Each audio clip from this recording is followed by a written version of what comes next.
আজকে আপনাদের সঙ্গে এইভাবে আর মাছের রেসিপিটা শেয়ার করতে চলেছি। এটি মাংসের টেস্টকেও হার মানায়, অনুষ্ঠান বাড়ির মতো খেতে। চলুন দেখে নিই কীভাবে আমি রেসিপিটা স্টেপ বাই স্টেপ বানাচ্ছি। Welcome to Mousumi's kitchen. আজকে আমি আপনাদের আর মাছের ঝালটা করে দেখাবো। একদম অনুষ্ঠান বাড়ির মতো রান্না করব, জিভে জল আনার মতো আর মাছের ঝাল, যা মাংসের টেস্টকেও হার মানাবে। চলুন আমি দেখাই কিভাবে স্টেপ বাই স্টেপ আমি রান্নাটা করছি। প্রথমে আমরা সামান্য হলুদ গুঁড়ো,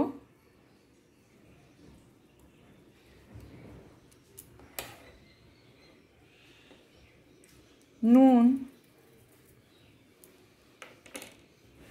আর সর্ষের তেল দিয়ে মাছগুলোকে মাখিয়ে রাখলাম।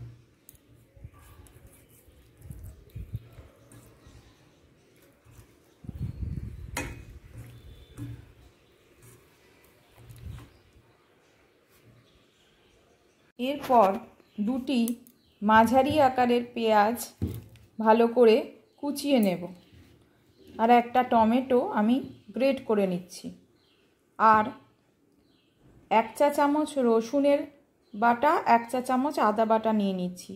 এক্ষেত্রে আপনারা পেস্টও ইউজ করতে পারেন, রসুনের পেস্ট আর আদার পেস্টও ইউজ করতে পারেন, বা 6-7 কোয়া রসুন ও 1 ইঞ্চির মতো আদা মিক্সিতে পেস্ট করেও নিতে পারেন। এরপর আমি 4টে আলু, লম্বা লম্বা 4টে আলু নিয়েছি, খোসা ছাড়িয়ে ভালো করে ধুয়ে এইভাবে লম্বা করে কেটে নিয়েছি। এরপর আমি কড়াতে তেল দিয়েছি, সর্ষের তেল। তেলটা গরম হলে আমি আর মাছগুলো ভাজছি। এরপর আমি আর মাছগুলো ভেজে নিচ্ছি। একটু কেয়ার নিয়ে ভাজবেন আর মাছগুলো ফাটে।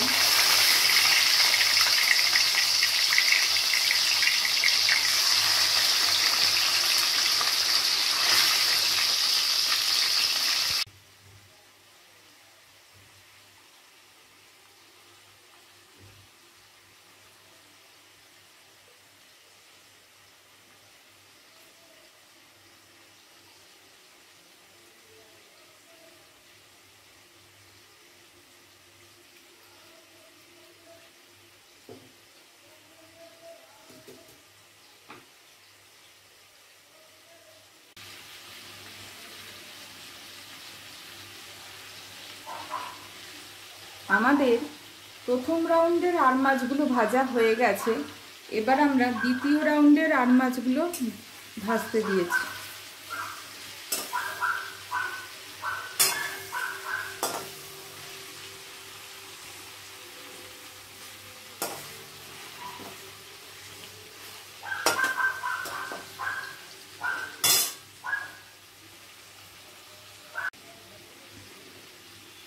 আমাদের প্রথম রাউন্ডের আর মাছ ভাজাগুলো হয়ে গেছে, তুলে নিয়েছি। এবার আমরা দ্বিতীয় রাউন্ডের আর মাছগুলো ভাজছি।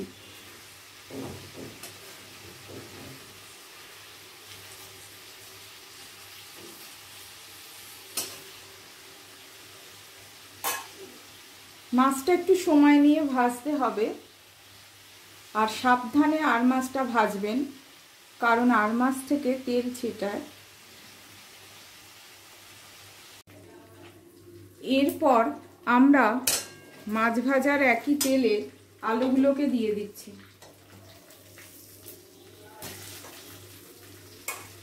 একই রকমভাবে আলুগুলোকেও ভেজে নেব।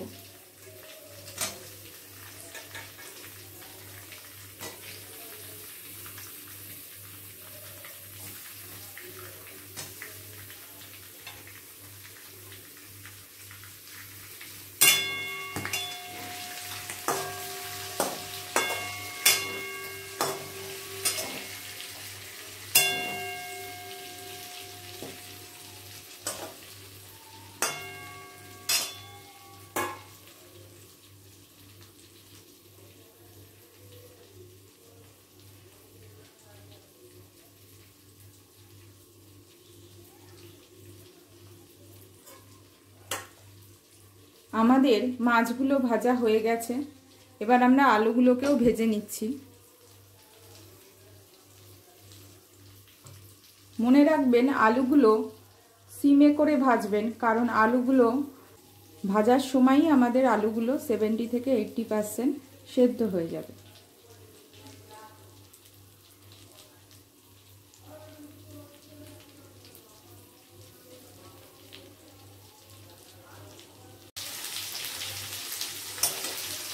আমাদের আলুগুলো ভাজা হয়ে গেছে, এবার আমরা আলুগুলোকে তুলে নেব।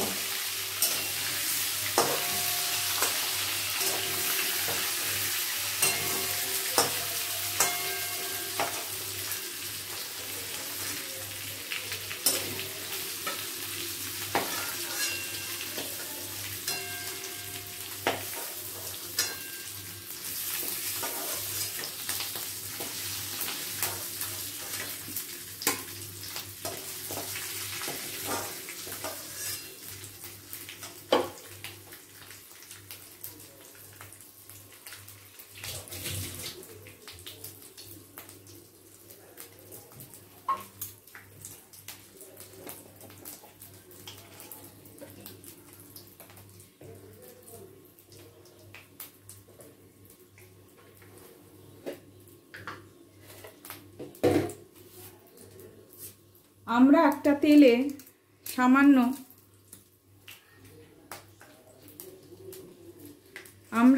সামান্য জিরে ফোড়ন দিয়ে দিচ্ছি, সাদা জিরে,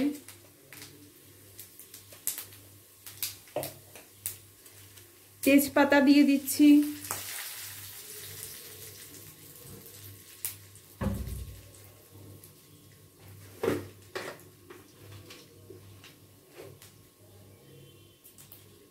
আর একটা শুকনো লঙ্কা দিয়ে দিচ্ছি ফোড়ন। এবার পেঁয়াজগুলো আমরা দিয়ে দেব ভাজার জন্য।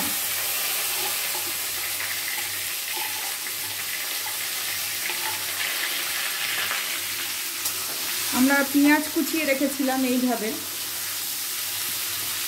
পেঁয়াজগুলো ভাজার জন্য দিয়ে দিচ্ছি।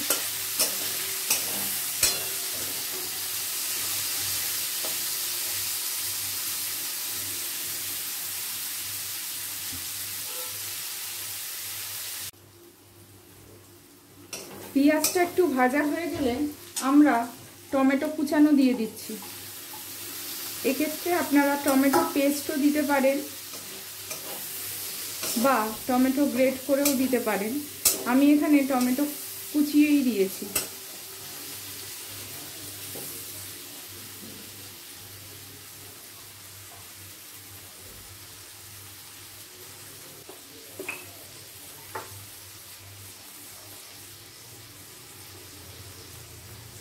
সামান্য নুন দিয়ে দিচ্ছি, টমেটোটা গলে যাবে। যেহেতু আমরা টমেটোটা পেস্ট করিনি, কুচিয়ে দিয়েছি, সামান্য নুন দিলে টমেটোটা গলে যাবে।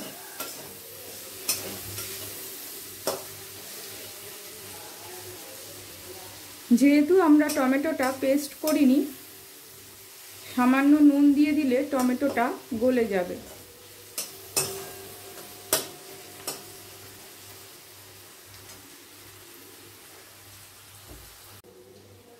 আমাদের টমেটোটা গলে গেছে দেখুন।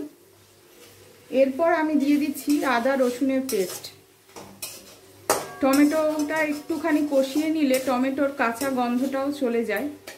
এরপর আমি আদা রসুনের পেস্ট দিচ্ছি। 1 চামচ আদা নিয়েছি, 1 চামচ রসুন নিয়েছি।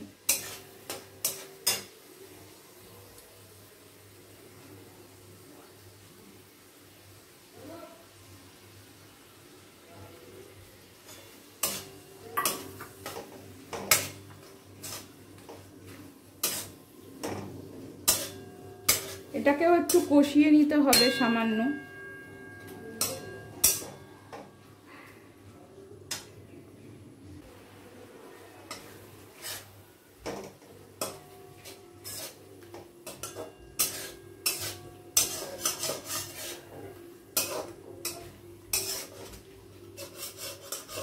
আদা রসুনটা সামান্য কষিয়ে নেওয়ার পর আমরা আদা রসুনটা সামান্য কষিয়ে নেওয়ার পর আমরা এখানে কিছু মশলা অ্যাড করছি। হলুদ গুঁড়ো দিচ্ছি 1 চামচ,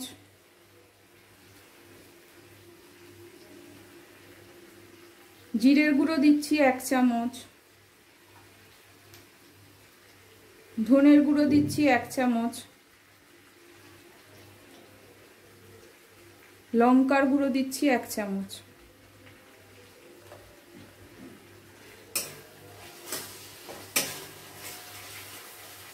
সামান্য একটু জল দিয়ে দিচ্ছি।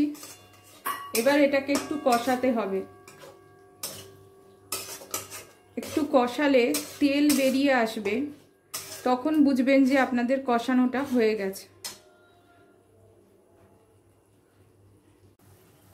এরপর আমরা স্বাদ অনুযায়ী নুন দিয়ে দিচ্ছি,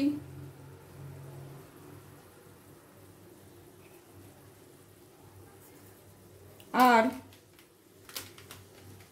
কাশ্মীরি লাল মির্চ red chilli powder, Kashmiri red chilli powder use করছি রঙের জন্য।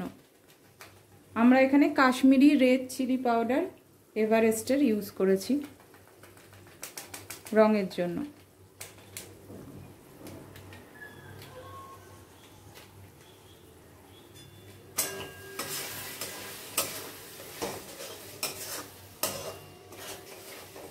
আমাদের মশলাটা থেকে তেল বেরিয়ে এসেছে।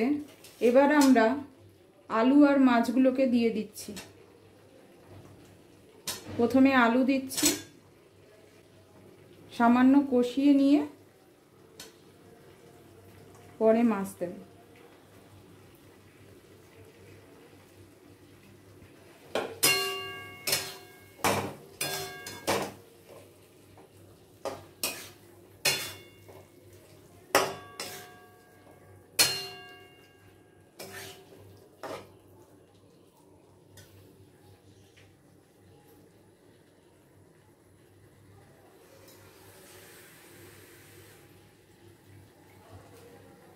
সামান্য জল দিয়ে দিচ্ছি।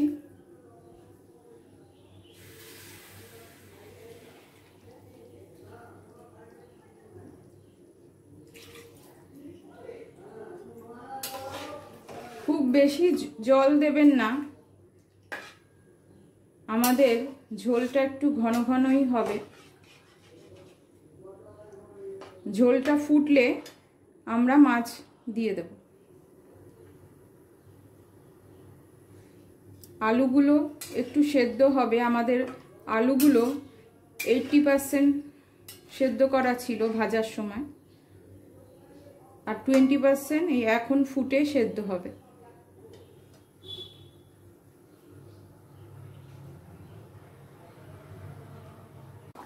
মাছের ঝোলটা ফুটছে, তেল বেরিয়ে এসছে দেখুন। এবার আমরা মাছগুলোকে দিয়ে দিচ্ছি।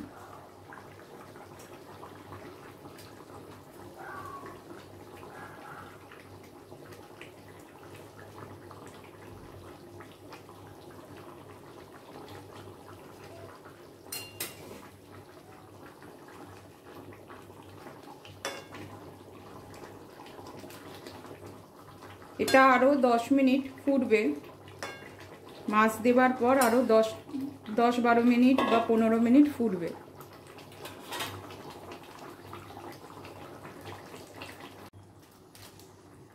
এরপর নামানোর আগে আমরা সামান্য গরম মশলা দিয়ে দিচ্ছি। এই যে দেখুন,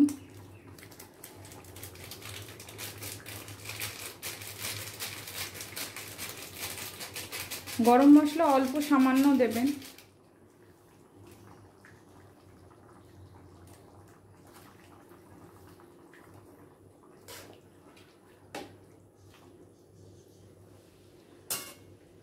আর ওপর দিয়ে ধনেপাতা দিয়ে দেবেন।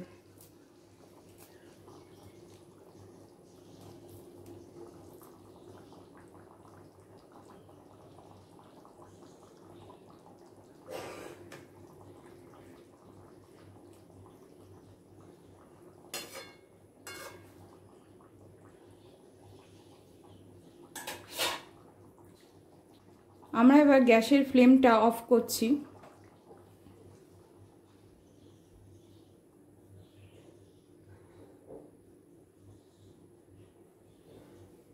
আমাদের মাছের ঝোলটা রেডি। এইভাবে আপনারা বাড়িতে অবশ্যই ট্রাই করবেন, খেতে খুব সুস্বাদু হয়, মাংসের মতো খেতে হয়। অবশ্যই এইভাবে বাড়িতে ট্রাই করবেন।